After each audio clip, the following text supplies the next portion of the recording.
क्या आप जानते हैं कि गोपियों और भोजन का व्यर्थ क्या है? तो जानने से पहले वीडियो को लाइक करके चैनल को सब्सक्राइब जरूर करें। तो कहा जाता है कि एक दिन सब गोपियों ने कृष्ण के लिए एक ठाटदार भोजन बनाने का निर्णय लिया।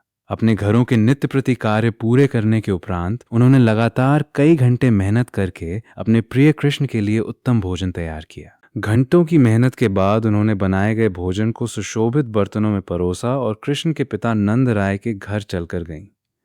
जब उन्होंने उस घर में प्रवेश किया तो देखा कि सभी अतिथि खाने की मेज के चारों ओर तथा कृष्ण उनके बीच में बैठे थे और माँ यशोदा उनके हाथ धुलवा रही थीं। जैसे ही अतिथियों ने गोपियों और उनके द्वारा लाए गए भोजन को देखा तो उन्हें ग्लानि महसूस होने लगी, क्योंकि उन्होंने तो अभी अभी भोजन कर लिया था।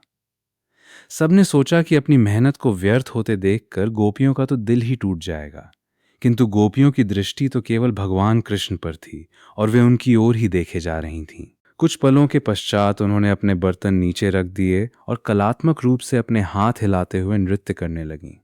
नंद राय, माँ यशोदा और अन्य सभी अतिथिगण ये देखकर चकित हो गए कि इतनी मेहनत से अपने बनाए हुए भोजन को व्यर्थ होते देखकर भी वो इतनी मस्त कैसे हो सकती थीं।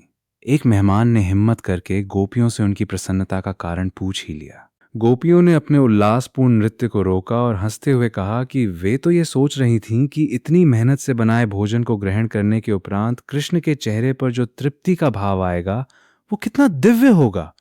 जब हम यहाँ पहुंची तो हमारी आंखों ने कृष्ण के चेहरे को देखा और हमें उनके चेहरे पर तृप्ति का वही भाव दिखाई दिया। इस बात का तो कोई महत्व ही नहीं कि उन्होंने किसके हाथ का बना भोजन खाया, क्योंकि उनका तो जीवन ही कृष्ण की तृप्ति के लिए है और उनके तृप्त चेहरे को देखना मात्र ही उनके जीवन की सबसे बड़ी खुशी थी। ऐसी अद्भुत कहानियां ही हैं जिनसे हम समझ सकते हैं कि वे देवता कितने तेजस्वी होंगे, जो अपने भक्तों में भक्ति की ऐसी गहरी भावना भर दें, और कितनी महान वो गोपियां थीं जो अपने इष्ट के प्रति इतनी निष्ठा रखने में समर्थ थीं।